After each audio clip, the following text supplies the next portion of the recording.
Баршаңызға сәлем. Өзге төрер түрік киносының даусыз жұлдызы. Ол әп-сәтте Осман сериясында Рабия Балахатунның рөлдерінен кейін жарқырай түсті. Ең әдемі актрисалардың бірі, мүмкін ең жұмбақ. Бүгін біз сіздерге өзге төрер жайлы айтамыз. Өзге төрер 1998 жылы Стамбулда дүниеге келген. Ол Мугла Сыткы Көчман университетінің орындаушылық өнер бөлімінде оқиды. Ол актерлік мансабын Осман құрылтайы телехикаясынан бастады. Басты рөлге кастингте көптеген танымал актрисаларды басып озды. Өзгенің тәжірибесі аз еді, бірақ қыздың таланты мен сұлулығы жобаның тәжірибелі продюсері, ұлы таланттарды ашушы болып саналатын Мехмет Баздактың назарынан тыс қалмады. Өйткені ол осыған дейін өзінің беделді жобаларына дебютанттарды шақырған болатын. Продюсердің тәсілі экономикалық тұрғыдан да негізделген. Өйткені онша танымал емес актриса басты рөлді сомдаған кезде де аз гонорар алады. Сондықтан Осман негізін қалаған сериалындағы әрбір эпизод үшін жас жұлдыз 60 мың лира гонорар алды. Бұл шамамен $4,000 құрайды. Салыстыру үшін бұл жобадағы басты ер актер бір эпизод үшін 400 мың лира алады. Бұл шамамен $27,5 мың құрайды. Дегенмен сериал жаңа маусымға аяқ басты. Өзгенің танымалдылығымен бірге эпизодтардың саны артып келеді. Ол қазірдің өзінде Шанель сияқты брендтермен жарнамалық келісімшарттар бойынша алғашқы келіссөздерін бастады. Ал қарапайым студент өзге әлеуметтік оқиғалардың нағыз ханшайымына айналды. Өзге төрер қазір тұрмысқа шықпаған және оның тұрақты қарым-қатынасы жоқ. Әрине, экрандағы махаббатқа толы қойылымдар жанкүйерлерді бейжай қалдырмады. Ұзақ уақыт бойы актриса сериалдағы Балахатунның күйеуін ойнайтын Бурак Өзчевитпен қарым-қатынаста болды деген қауесеттер де бар. Ықтимал романтика желіде қызу талқыланып, тіпті өзгеге деген жеккөрініш тақырыбына айналды. Өйткені Өзчевит үйленген және қыздан 14 жас үлкен. Актердің жақында ажырасуы туралы қауесеттер жас актрисаны отбасын бұзушы ретінде көрсетті. Өзгенің өзі бұл қауесетті жанама түрде түсіру алаңдағы фотосуреттерді және фильмдегі Өзчевитпен махаббат кадрларын жариялау арқылы өршітті. Бірақ қыз олардың қарым-қатынасы туралы пікірлерді елемеді. Әріптестері жұптың қарым-қатынасы туралы сұрақтарға нақты жауап бермеді. Өзгенің Бурактың талғамында екенін және оның харизмасы мен сүйкімділігі кез келген әйелді өзіне қаратады деп әзілдеді. Алайда ашық сұхбаттарының бірінде актриса Бурак Өзчевитке деген сезімі терең және жақын екенін мойындады. Бірақ олардың жеке махаббат қарым-қатынастарына ешқандай қатысы жоқ. Бұл шәкірттің ұлағатты ұстаздың талантына деген сүйсінуі. Бірақ өзгенің Буракқа деген сүйіспеншілікке толы көзқарасы, түсірілім алаңында шынайы сезімсіз ойнау мүмкін еместігіне сенімді жанкүйерлердің пікірі, жұлдыз мұны оның актерлік талантына жасалған ең жақсы мақтау деп санайды. Өзге төрер қарапайым студент. Стамбул қаласындағы көп қабатты үйде тұрады. Бұрын бойжеткен ауылдық жерде тұрған. Ал университетке түскенге дейін ол жеке ата-анасының үйінде тұрған. Ол үй шаруасына көмектесетін, сонымен қатар көп серуендейтін. Қыздың ата-анасының, достарының әңгімелеріне қарағанда, өзге дәл сол жерде атқа мінуді үйренген. Мен бұл жануарларды көп бағып, олармен таныстым дейді. Оның жақсы аспаз екені де белгілі, бірақ ұзақ уақытқа созылатын дәстүрлі тағамдардан тез рецепттерді артық көреді. Жылқылар актрисаның көптен бергі махаббаты.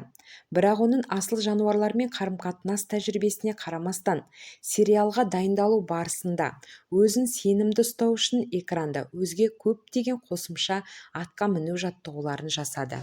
Балахатунның рөліне дайындығы өте тиянақты болды. Кейбіреулер нағыз шоу бағдарламалар, ал кейбіреулеріне өз рөлін сезіну үшін өзге төрердің өзі бастамашы болды.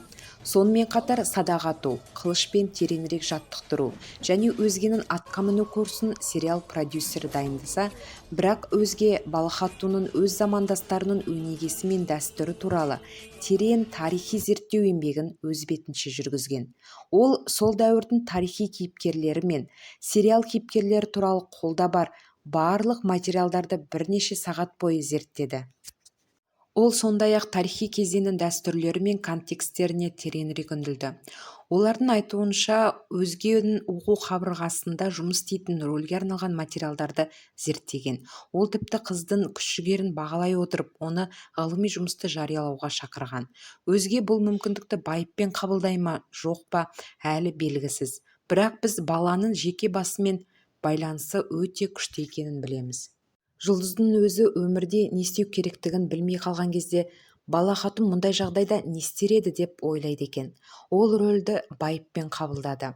Ол үшін бұл үлкен мүмкіндік, орындалған арман және көрермен мен оның халық алдындағы керемет жауапкершілік. Өзге негізінен театр актрисасы болғандықтан рөлді үйреніп қана қойған жоқ. Ол сол рөлде өмір сүрді. Өзге бала хатунның костюмдерін, атап айтқанда танымал бас киімдерін түсірілім алаңынан үйіне алып кететіні белгілі. Қозғалыстағы, ым-ишарадағы, сезімдегі рөлді меңгеруді жалғастыру үшін. Бұл экранда өз жемісін берді. Көрермендер жас дебютанттың актерлік талантының тереңдігіне таңғалды.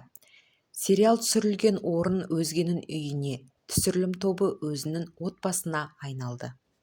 Ол фильмдегі және оның айналасындағы оқиғалар оның осы кезеңдегі күнделікті өмірінің негізі екенін мойындады.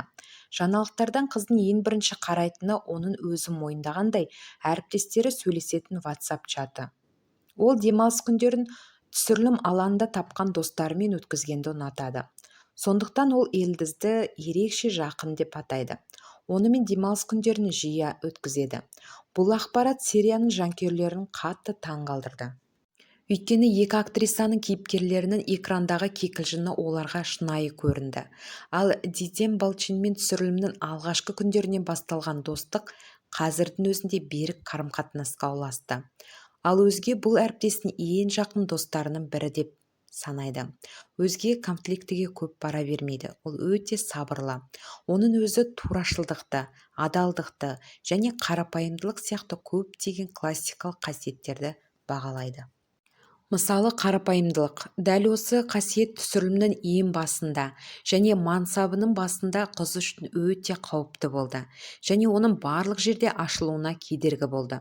Сонымен экрандағы алғашқы жұмыс түрік телеарнасының 5-ші арнасындағы шағын шоудың жүргізуші рөлі болды. Бірақ оның ойынша көрнекті тұлғалардың өмірін олардың кинода немесе театрда кейіпкер болған кезде бейнелеу өз тұлғасын көпшілікке жария етуден гөрі қызықтырақ дейді. Кезінде өзге тіпті Instagram желісін жасырын ұстады және оның жазылушыларын жеке өзі бекітті. Сериалды және актрисаның өзін жарнамалаудың бір бөлігі ретінде бұл мүлдем жоғалту стратегиясы болды. Басшылықтың талап етуінен кейін ғана бойжеткен өзінің әлеуметтік желілерін басқара бастады және бірден 2 аккаунт ашты. Бірі өзінің аккаунты болса, екіншісі өзінің кейіпкері бала хатунның аккаунты болды. 2 аккаунт қазірдің өзінде керемет кәсіби фотосуреттерді көрсетуде. Жазылушылар саны 925 мыңнан асып түсті. Бойжеткен өзінің алғашқы байланыс көмекшісін де алды. Бұған дейін ол үлкен жұлдыздарға ғана керек, маған әлі қажет емес деген болатын. Ол достарын және жеке өмірін, әрине отбасын қажетсіз қоғамдық қызығушылықтан мұқият қорғайды. Бірақ бәрібір оның ағасымен жақын қарым-қатынасын жұртшылықтан жасыра алмады. Ағасымен қарындасы сыртқы түрі жағынан өте ұқсас және өте жақын. Ағасы балалық шағында қарындасын жиі қолдап, әлі күнге дейін оның қорғаушысы әрі кеңесшісі екені белгілі. Көбінесе өзінен, өйткені өзге ағасымен өзінің көңіл күйі мен жан дүниесінің күрделілігін талқылағанды жөн көреді. Өзгенің 6 жасқа толған інісі бар. Өзге әлеуметтік желідегі парақшасында туған күн тойынан әсерлі бірлескен фотолар мен құттықтау сөздерін жариялады. Айтпақшы, бұл жұлдыздың өз аккаунтында жариялаған кадрдағы отбасы мүшелері мен жеке өмірінің жалғыз кадрлары. Ол түрік кинематографиясының күшті және жарқын жұлдызы. Ол туралы біз әлі көп айтатынымызға сенімдіміз. Өйткені бүгін жанкүйерлер өзге төрердің керемет, терең және талантты қойылымында жаңа рөлдерді күтуде. Өзгенің құпия өмірі туралы тағы не білесіз? Пікіріңізді жаза кетіңіз. Келесі кездескенше.